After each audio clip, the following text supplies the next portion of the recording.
వరుస చోరీలకు పాల్పడుతూ హైదరాబాద్లోని నాదర్గుల్లో వృద్ధురాల్ని హత్య చేసిన దుండగుణ్ణి పోలీసులు పట్టుకున్నారు. నిందితుడిని ముదంగి భీమేష్గా గుర్తించగా అరెస్టు చేసి రిమాండ్కు తరలించారు. అతని వద్ద నుంచి దాదాపు 29 తులాల బంగారు ఆభరణాలు, కిలోన్నర వెండి ఆభరణాలు, 1,25,000 నగదు, ఒక ద్విచక్ర వాహనాన్ని స్వాధీనం చేసుకున్నారు.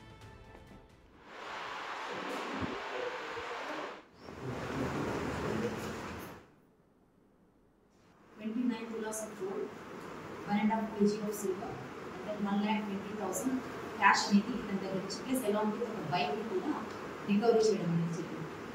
ఇతను ఎవరైతే ఇంటికి తాళం వేసుకుని పోతారో అట్లాంటి హౌసెస్ని టార్గెట్ చేసుకొని అవి చాలా సునాయాసంగా ఒక స్క్రూ డ్రైవర్ ఆధారంతో గ్లౌస్ వేసుకొని ఎక్కడ కూడా ఫింగర్ ప్రింట్స్ దొరకకుండా ముఖానికి మాస్క్ వేసుకొని సీసీటీవీస్ ఉన్నాయా లేదా అబ్జర్వ్ చేసుకుంటూ అన్ని జాగ్రత్తలు పాటించుకుంటూనే చేస్తాడు. తర్వాత ఈజీగా హౌస్ బ్రేక్ చేయడం, అల్మెరా బ్రేక్ చేయడం, అక్కడ ఉన్నటువంటి విలువైన వస్తువులు దొంగిలించడం, వాటన్నిటినీ మళ్ళీ తీసుకెళ్ళి కామారెడ్డిలో ఉంటున్నటువంటి తన సిస్టర్, తన బావ సహాయంతో ఆధార్ కార్డు ద్వారా Muthoot finance, Bajaj finance, federal బ్యాంక్లో మార్టిగేజ్ చేసి దాని నుంచి వచ్చినటువంటి అమౌంట్ని మళ్ళీ చాలా వాటిని ఖర్చు చేయడం అనేది ఇతని యొక్క క్రైమ్ నేచర్. సో ఇతని మీద ఇప్పటివరకు పీడియాక్ రిపోర్ట్ చేయలేదు.